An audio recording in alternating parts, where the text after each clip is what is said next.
It's the 77-year anniversary of the Nakba. Why is it so important that we're all here today? And it's also now over 70 days that any food, water, power or medicines went into Gaza. So what we have is a commemoration of the Nakba of 1948, when almost 1 million Palestinians were removed from their homes, driven into Gaza, to Syria, to Jordan, to Lebanon, or to the global diaspora. And ever since then, they've had a dream of going back. And despite the UN authorizing their return, it's never happened. Instead, Israel has occupied the West Bank and is now reoccupying Gaza with force to take it over and destroy what few buildings remain and drive the Palestinian people out of Gaza into Egypt, into the Sinai. A second Nakba is happening before our very eyes. That's why tens of thousands of us are on the streets of London today and on solidarity marches all over the world. And we're saying to our governments, you are complicit.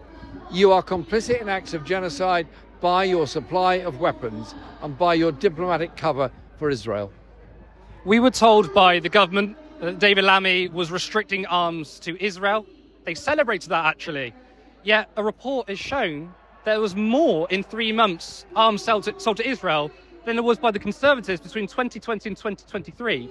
Has the Labour government and David Lammy misled the public?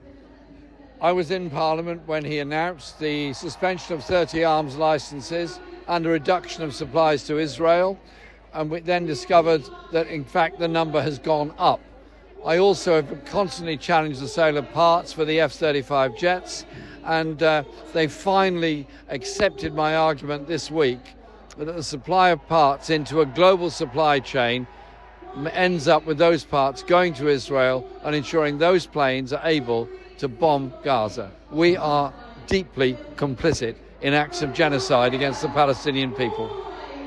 I mean, that leads me to ask you, should we expect that David Lammy should resign? Well, it's not about whether David Lammy resigns or not. It's about the whole approach the government has taken, and that they have rendered themselves vulnerable now to being dragged before the International Court for complicity in genocide. You and the Independent Alliance, the group of MPs, you came out with a booklet, a tool for journalists to ask Keir Starmer and the government questions. Given that the mainstream media clearly ignores this, what's your message to the media and what's your message to ordinary people on the ground who are sick and tired of what the government is doing? We wrote a little book, a guidance to journalists of how to question acts of genocide. And so to help the journalists, we put one on the desk of every single one of the parliamentary lobby correspondents. Some have responded, some negatively, some have said it's an interesting way of doing things, and we're going to keep on doing that. The media have a very important role.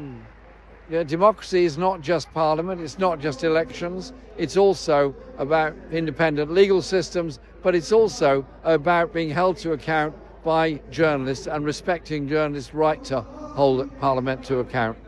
And just finally, to ordinary people out there who feel disillusioned with the government and previous governments, what can we do? We feel powerless. Many people feel powerless of what's going on. What is the message? We're not powerless. The numbers on the street demonstrate our power. The numbers taking part in demonstrations all over the country demonstrate our power. The number of voices that are constantly raised demonstrate our power. Power is mobilization of people and movements of people. And you know what? That voice is getting bigger, getting stronger, getting more united. And only today, 6 European Union member states have issued a call concerning genocide in Gaza. That's quite significant. Jeremy, I want to say thank you to yourself, but also everyone else who's trying to hold the government to account. I really appreciate it and I appreciate your time. You're very welcome, and thank you for what you do to help our voice get out there. Thank you.